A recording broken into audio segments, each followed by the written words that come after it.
Today we'll be taking a look at the Tera75 by AZIO.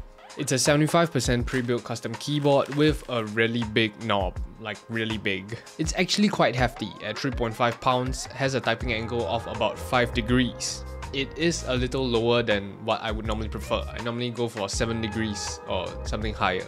In the stock configuration, it actually comes in 3 different themes. The one I have with me is called Moonlight. Basically a silver knob and faceplate with a clean white bottom. For our keycaps, these are actually single shot ABS OEM keycaps, and there is a reason for it. We'll talk about it later on.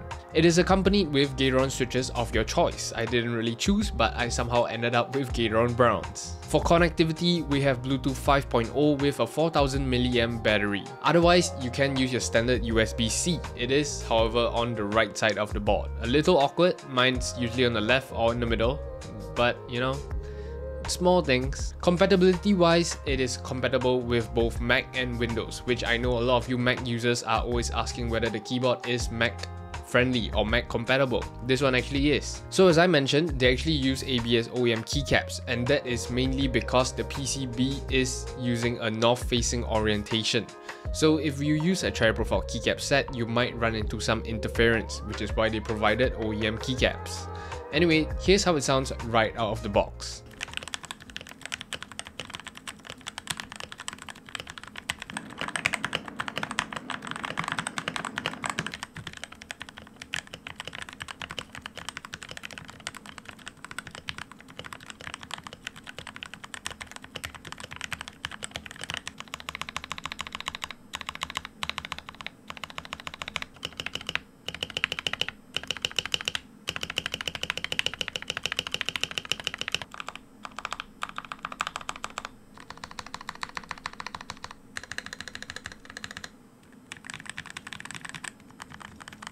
Honestly, the keyboard is pretty good. The keyboard is hefty enough and has the correct dampening materials to not make it sound hollow, even though the base is plastic. The stabilizers itself I did not touch or loop or upgrade. It's actually not bad for stock loop. It's one of the better ones, especially with a Gateron Brown switch. It's actually like pretty impressive. But you know me, we are gonna upgrade it. I'm gonna change out the switches and show you guys a little bit more of how you can customize this keyboard. Which brings me to the selling point of the Tera75.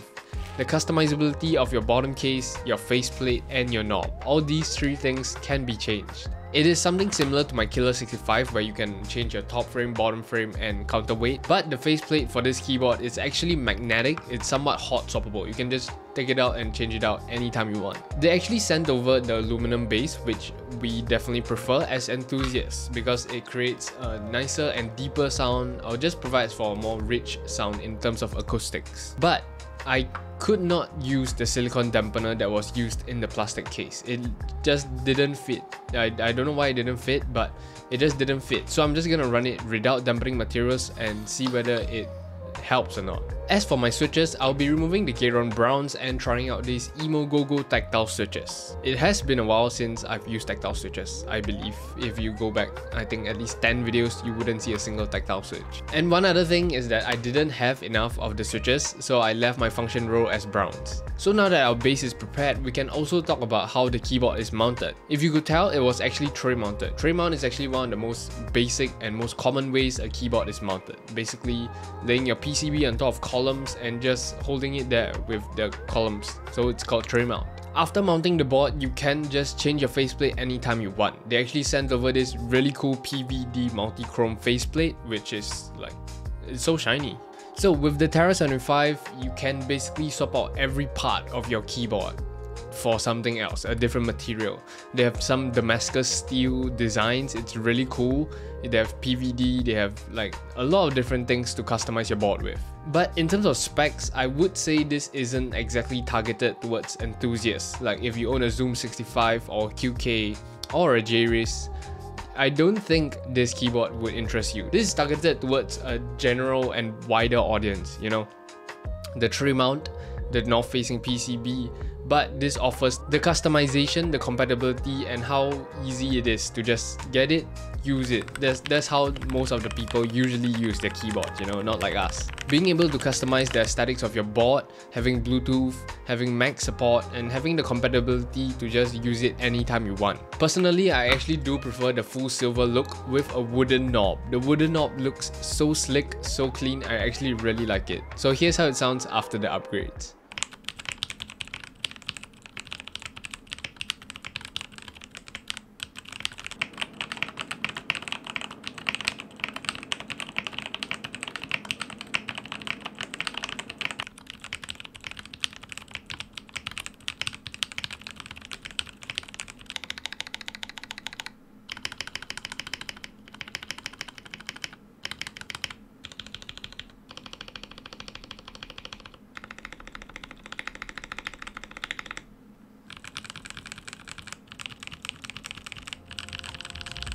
Honestly, the acoustics is pretty good. The stabilizers itself is something that I'm pretty impressed with. Similar to the Vamilo ones, all it was missing is a little bit of loop, which is something that I don't think they can do for every single board. All you have to do is just add in a little bit more loop and it sounds perfect. All the functions that I mentioned that this keyboard has to offer accompanied with the customizability, this was the Tera75. Those of you who are looking for a board that you can customize every once in a while and get it in a built version, an assembled version, this is pretty good. You should consider it. If you're interested in this, go check out the link in the description down below, and I'll see you guys in the next one. Peace. Subscribe. Yes. Bye.